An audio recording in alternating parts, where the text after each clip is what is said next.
Take a look at this graph. It shows the percentage of adults in the US who were obese from 2007 to 2018, separated by race. Non-Hispanic white, non-Hispanic black, and Hispanic. You'll notice one thing. Hispanic adults had the highest rate of obesity from 2013 to 2018. Okay, now let's add this line. This line represents the obesity rate among Mexican Americans. What do you notice? Mexican Americans had the highest prevalence of obesity from 2011 to 2018. Higher than the overall Hispanic obesity rate. If we look at Mexican Americans, especially women, they're over 50% obesity. Why is nearly 1 in 2 Hispanic or Latino adults in the US obese? And why are Latina women even more likely to live with obesity? It was always like, oh, you're getting gordita. Why do Mexican Americans have higher rates of obesity than the overall Latino population in the US? And why could we be looking in all the wrong places for the solution? To me, this is kind of like a no-brainer. My name is Fernando, and this story is about the hyphen between Latinos and obesity.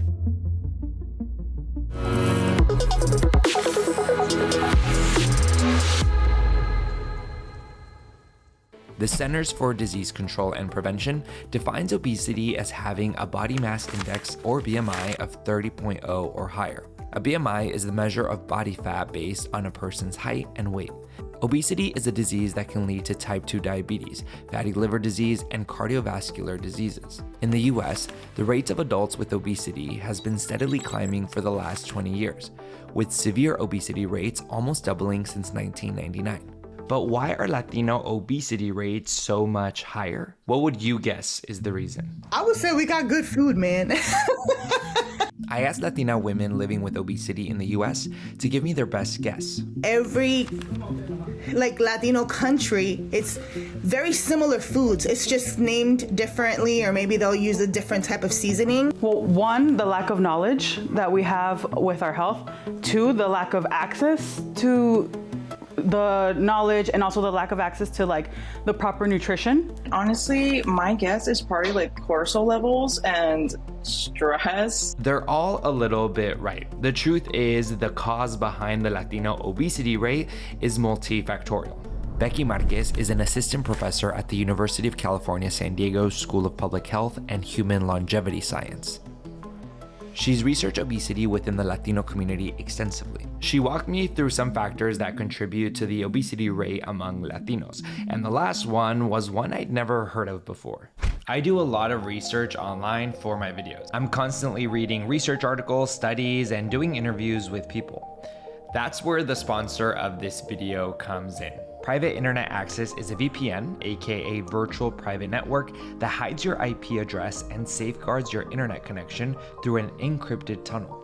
Browsing the internet without an encrypted connection is like using a toilet in a see-through bathroom stall. Everyone can see what you're doing. That's embarrassing, to say the least. The best part about private internet access is that it not only protects you, but it lets you access region-restricted content from all over the world. For example, I'll be traveling to Mexico in a few days for a story, and with private internet access, I'll be able to unwind after a long day of shooting with my favorite streaming services and series. I've been watching the show Hacks on HBO Max, and I don't have to worry about it not being available in Mexico because private internet access helps me overcome any restrictions by giving me the option to change my IP address to one of their 91 countries to choose from. Private Internet Access is the world's most transparent VPN provider with over 30 million downloads. And for those worried about privacy, like me, they never record or store user data. Their no logs policy has been proven multiple times in court and by a third-party audit from Deloitte.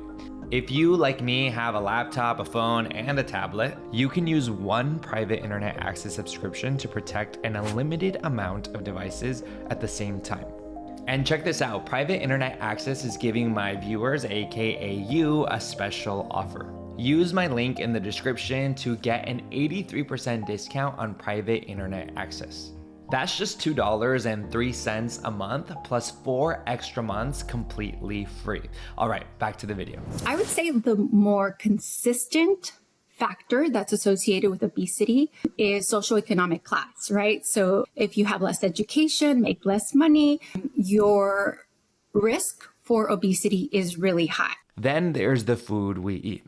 Latinos tend to eat more fast food and sugary beverages than others. We know like where you live predicts your risk for obesity, right? And usually people who live in lower income communities tend to have fast food in walkable distance, right? And there's less access sometimes to grocery stores and fresh fruits and vegetables. In addition, Latina women tend to have slightly higher rates of obesity than Latino men because Latinas tend to be less physically active, so they engage in less leisure time physical activity. one 2012 study of overweight or obese Mexican American women found that attitudinal familism, or the belief of placing the needs of the family above all else, led to poor calorie and physical activity goal completion. And then there was the factor I'd never heard before that affects all Latinos, both men and women: acculturation. Which is like when you're adapting to the dominant mainstream culture, is like there's this stress that Latinos face in trying to straddle between American culture and their own culture, right? Acculturation is the process by which minority groups adopt the attitudes, values, customs, beliefs, behaviors, and practices of the host country. In other words, it's how immigrant communities adapt to life in the US, and that can impact health outcomes. For example, one study from 2003 suggests that longer residence in the US is associated with an increase in portion size and greater consumption of processed food. And another study found that different levels of acculturation between a Hispanic parent and their child are associated with an increased risk for childhood obesity. Marquez says the acculturation within Latino families can lead to stress and weaken how a family responds to obesity risk. Marquez has looked specifically at how Mexican American mothers and daughters talk about food and weight. In a 2023 pilot study to what she's working on now, more on that later, she and a team of researchers spoke to 23 pairs of Mexican mothers and their adult daughters in the US. The majority of the mothers were born in Mexico and Spanish dominant, while the majority of the daughters were US born and English dominant. What Marquez and her team found was that many of these families struggle with what's called impaired messaging and a lack of positive communication. For example, moms are really about giving advice and giving directives, like, you know, do this, do that, right? And they're not very usually used to giving like praise or positive reinforcement, or kind of giving daughters space to give their own opinions and things like that. But that is very American, right? So when you have a daughter who's now going through the US system, educational system, they're like, oh, okay, my teacher tells me good job. That's like a big one that came up. Like, my mom never tells me good job or that she's proud of me. Or like, it's always her way, you know, and porque dije, like, you know. So I think when you have that comparison as a American raised child, then now when you go home, you get to compare it and you get to now see the difference. Man, you got me to the T, or she did. You know, she told my whole story life.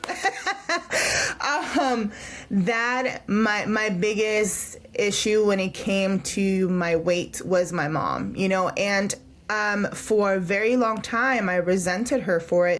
Estefania Saavedra is a content creator who was born in Ecuador and raised in the United States. She posts comedic videos, including skits like this one.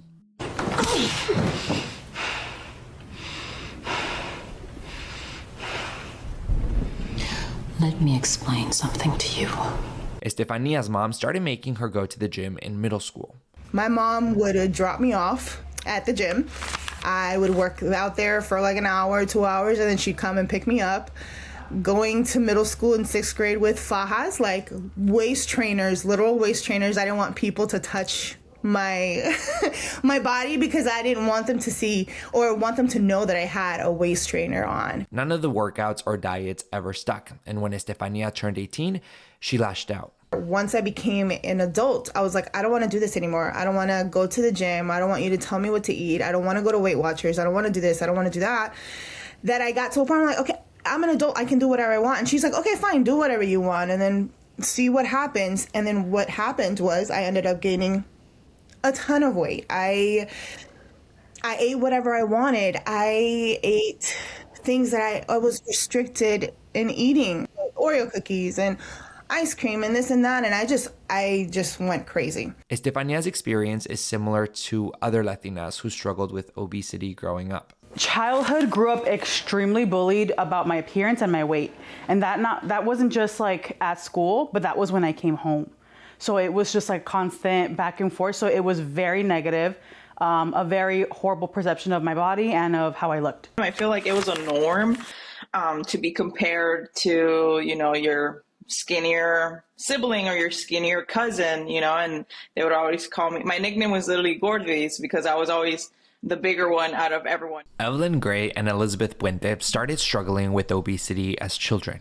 And as a plus size girl, it is hard living with other people in a Latino household in general. Like, we are God's strongest soldiers because someone always has something to say about what we eat. Elizabeth is a beauty content creator in Los Angeles who talks about plus size fashion, diabetes, and PCOS, a hormonal disorder in women. Being fat and online is interesting because no matter the content you post, you will get these comments. We got PCOS, type 2 diabetes, and we're gonna go on a full grocery run. This is everything I get at Whole Foods and Costco to have a somewhat enjoyable week where I don't crash out. Because of the lack of education that our parents have, even with like how to speak to us or how to, go about things, they use the word like gorda for endearment. They don't even know they're causing the harm, but you're taking it as harm. Evelyn says she grew up being told she needed to always finish the food on her plate. Not doing so was seen as a sign of disrespect. Our parents would kind of force us to eat, and I didn't have no problem eating, but I had other siblings that would have trouble eating, because they would serve us adult-sized plates for like a 7-year-old, and it got to a point where they would force us, as in like discipline us, with like the belt and stuff like that. So for example, like my father at the time would sit at a table with a belt waiting for us to finish our food. At that time, it was only my brother, my younger brother, and he would have a big trouble finishing 2 plates, adult plates. So what we would do is when he would turn around, I would have to eat his plate. And then we just be like, okay, we're good, we're finished, but I'd be eating like 3 plates to help him because I didn't want him, to get in trouble.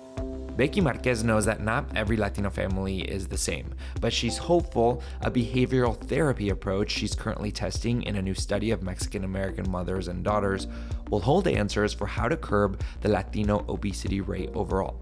Instead of giving counseling to just the child with obesity, Marquez is looking at what happens when you give counseling to the parent and child together. And here's why she's testing this on mother-daughter duos specifically. We know that women, Latina women, Mexican American women have higher prevalence of obesity, right? So you want to target in public health. Who are the ones that are most in need? Okay, women, perfect. Okay, then you start looking at the data.